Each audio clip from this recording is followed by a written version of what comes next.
There's a bit of a theme today. Because I want to ask you the question, do you like a good meal?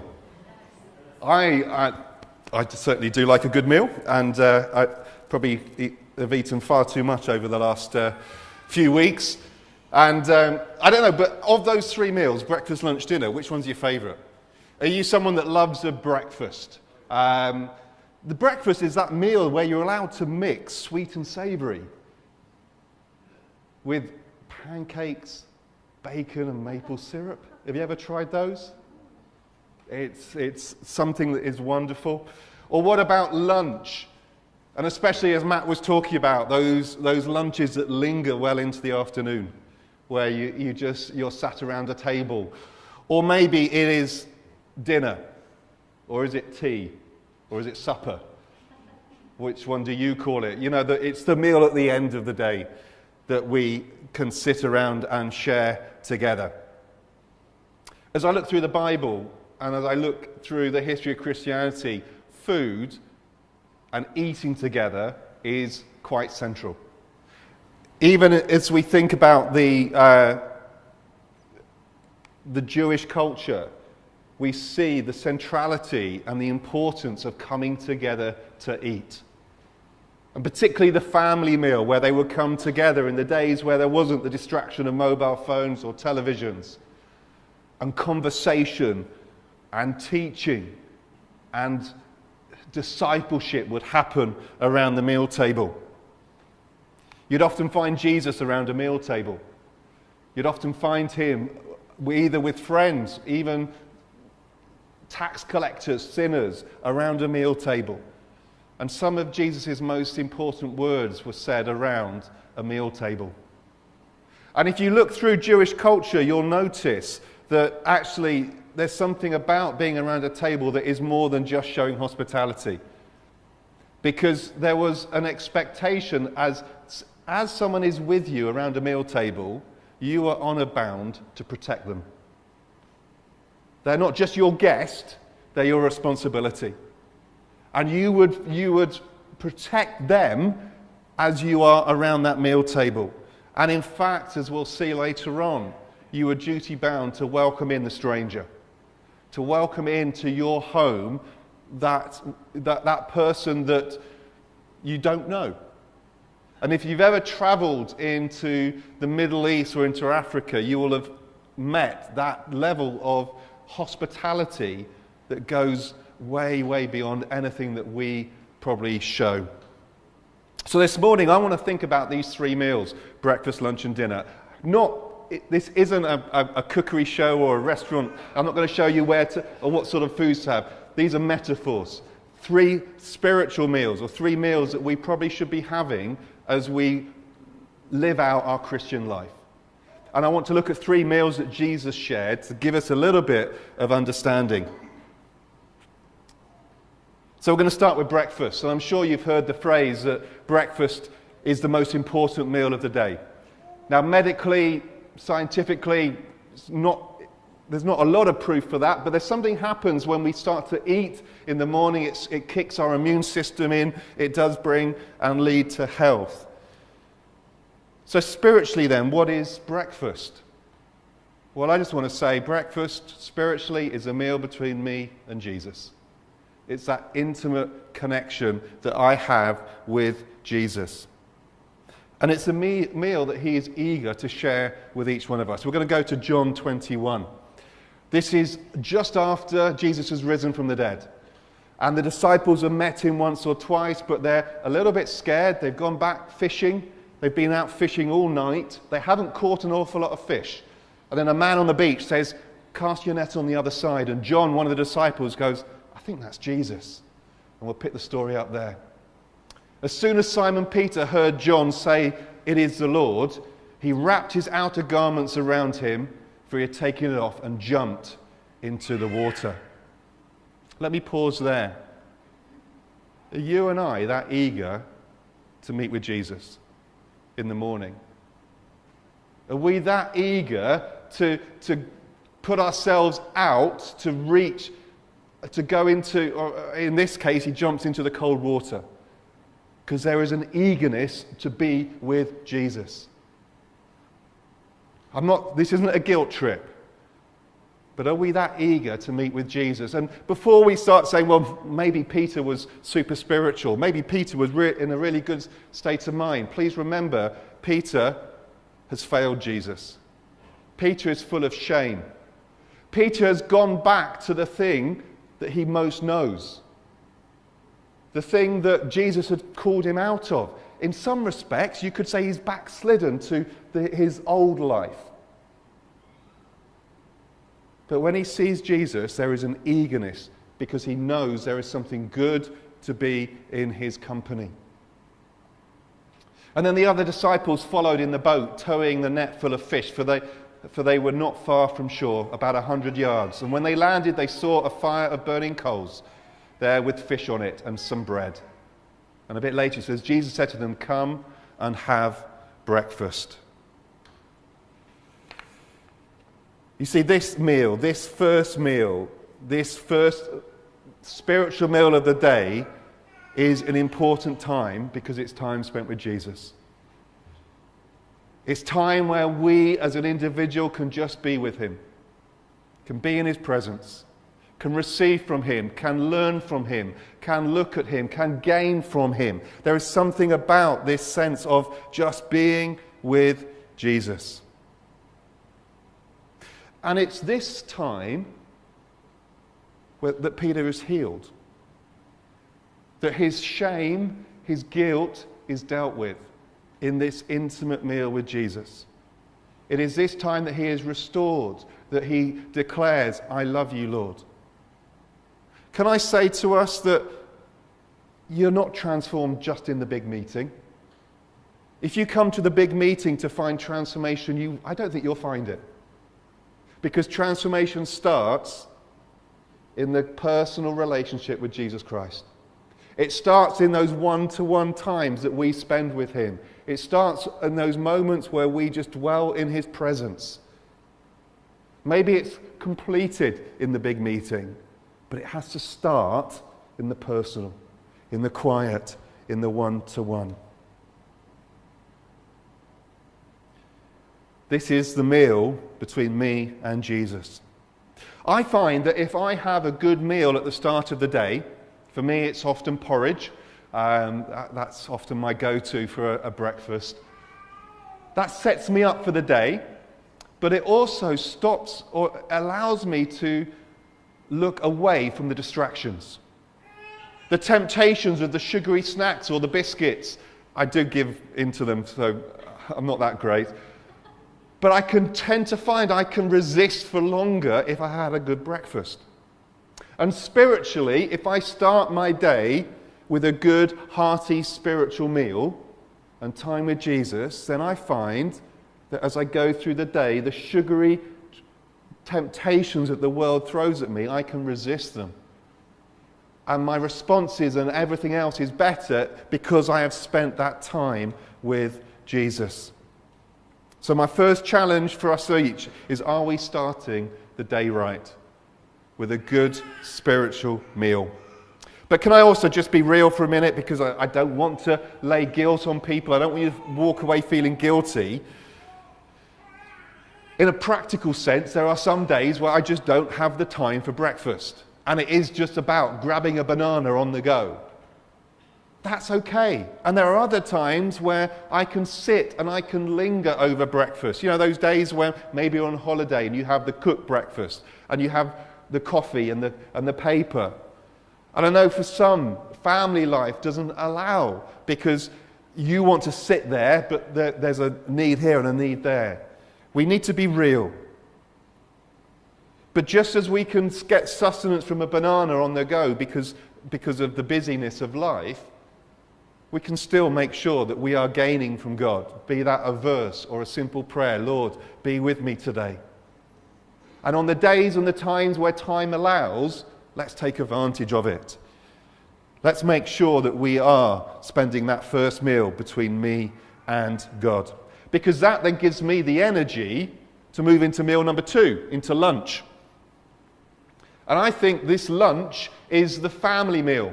And this is what we've been hearing about, life groups, eating, meeting together, and the importance of that.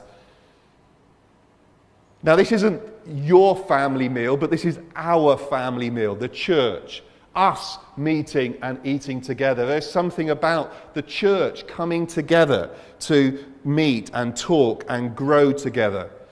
But it's also where we can serve each other. And I want to go to another meal that Jesus had. It's not lunch.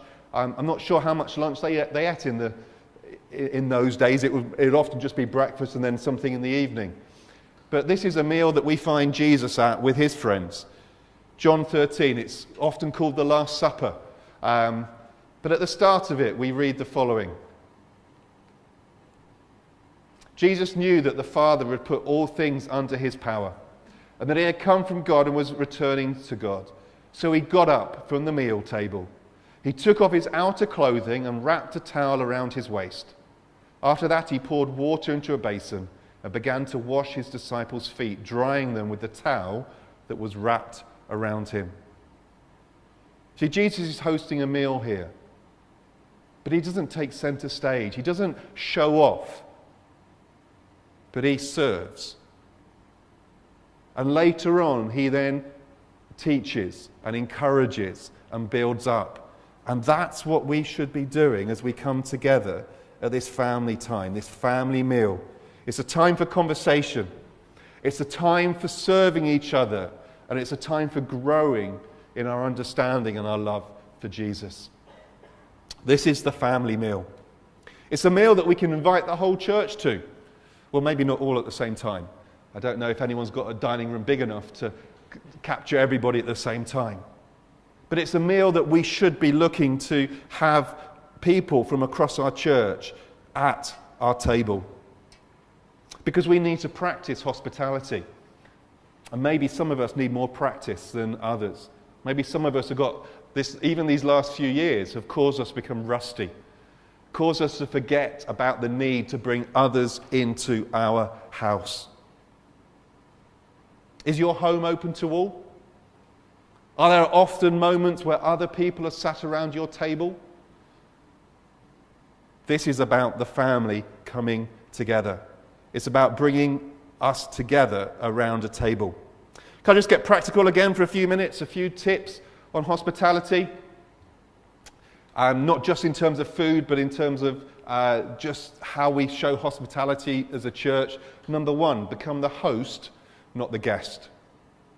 Become the host, not the guest. When you're a guest, you are served. And you want to be entertained and looked after. You're always looking for someone else to do something to you. When you are the host, you are the one who is looking to serve others. You are the one who is looking out and looking at the needs of others.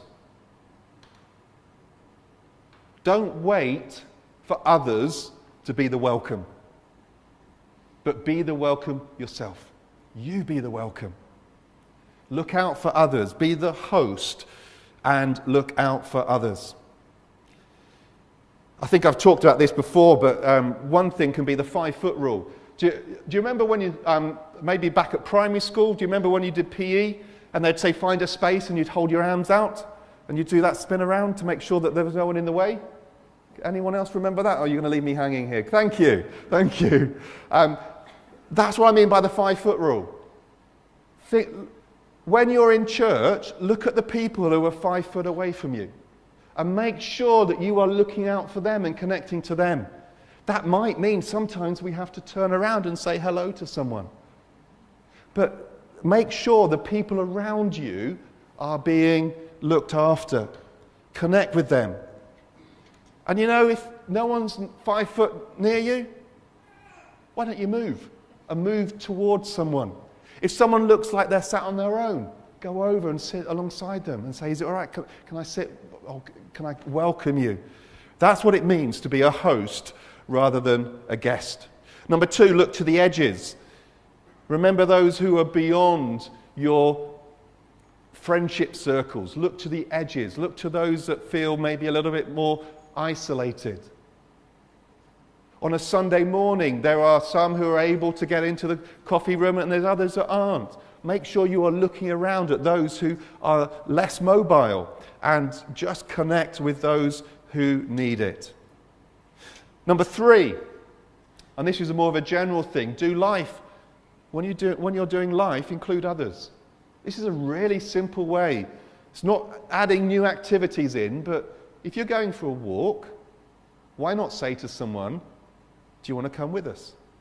If you're going to the cinema, I think as Joy sort of mentioned, why not say to someone, do you want to come with us? It's about including other people in what you are already doing. And then number 4, don't entertain, just gather. You see, hospitality is more than just a meal. But hospitality isn't about putting on a dinner party. That's entertainment. Hospitality is more about the gathering. It's more about relationships and gathering people around a table. And so that's my second meal. The family meal, the meal together. So we spent time with God individually so we can be strengthened. We spent time together so we can be encouraged. And that leads me on to my third meal. And this is a meal with others.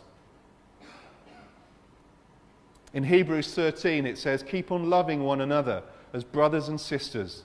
Do not forget to show hospitality to strangers. And so this is what I want to call biblical hospitality.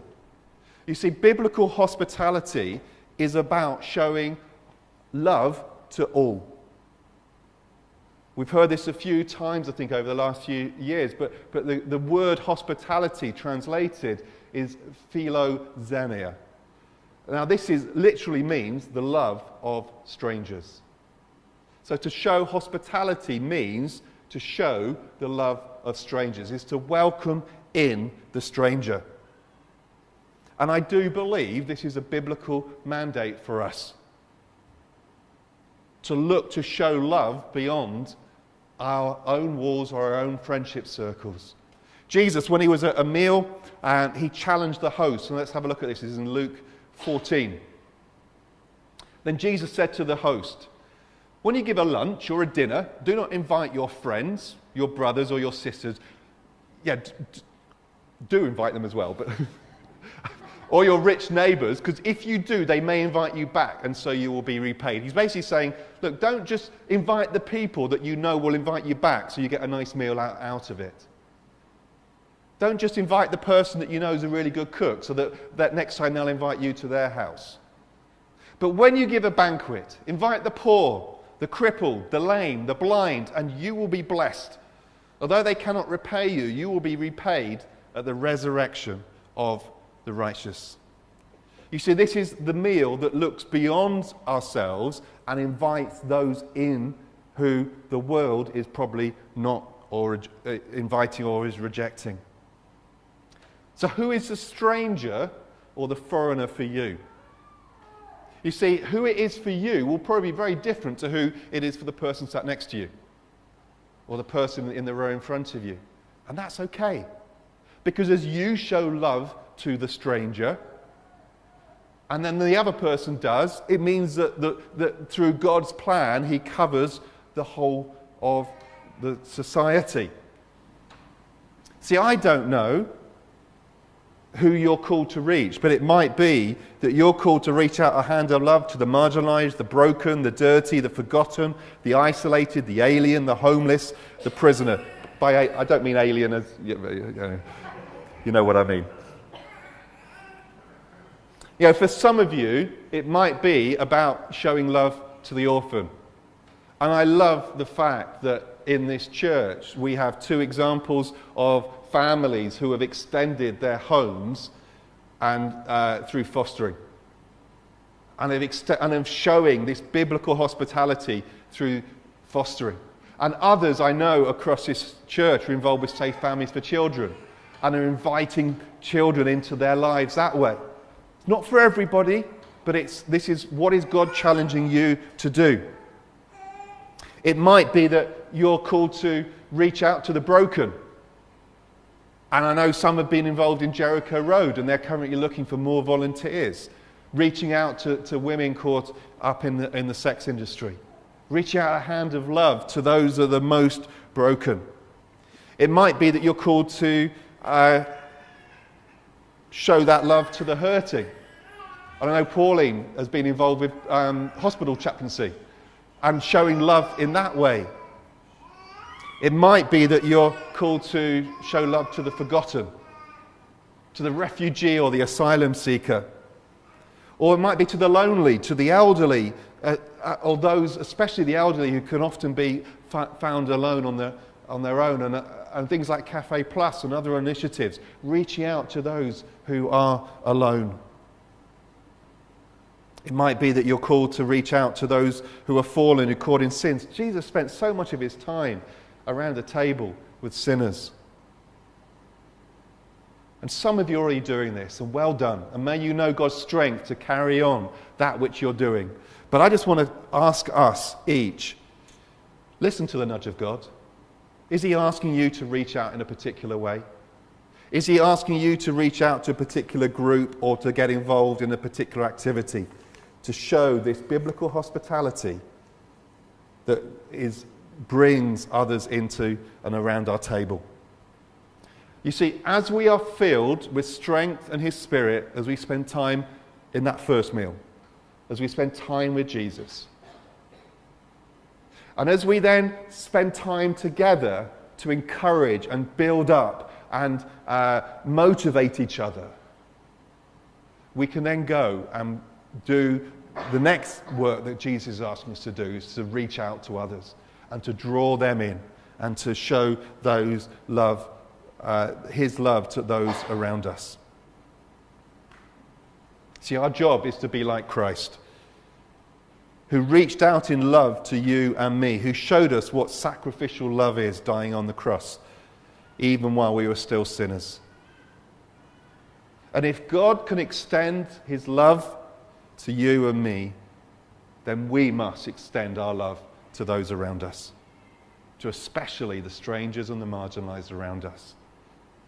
Who's God calling you to reach out to? So 3 simple meals, 3 simple challenges. 1, breakfast. Let's make sure we start the day right with Jesus. 2, lunch. Let's make sure that we are bringing each other together through community, through meals, through life groups, through connection. And 3, let's make sure that we are reaching out to the people Jesus has placed on our hearts so we can take his love to them and we can bring them into his love. Let's pray. Jesus, I pray even as I am speaking this morning that you will challenge us to be more like you. To be more like you, Jesus, who spent time alone with the Father, who spent time with the disciples, your friends, encouraging and eating together, but also who spent time with those who were rejected by society. May we this year, Lord, be a church that is overflowing with your hospitality and love, both to each other, but also to those beyond these walls. So challenge us, Lord, where we need to step up, where we need to push in, where we need to reach out. And I pray, Lord, you will take these simple words of mine this morning, but challenge each one of our hearts and our attitudes and our responses so that we may follow and serve you and see your kingdom come. For your glory, God. Amen.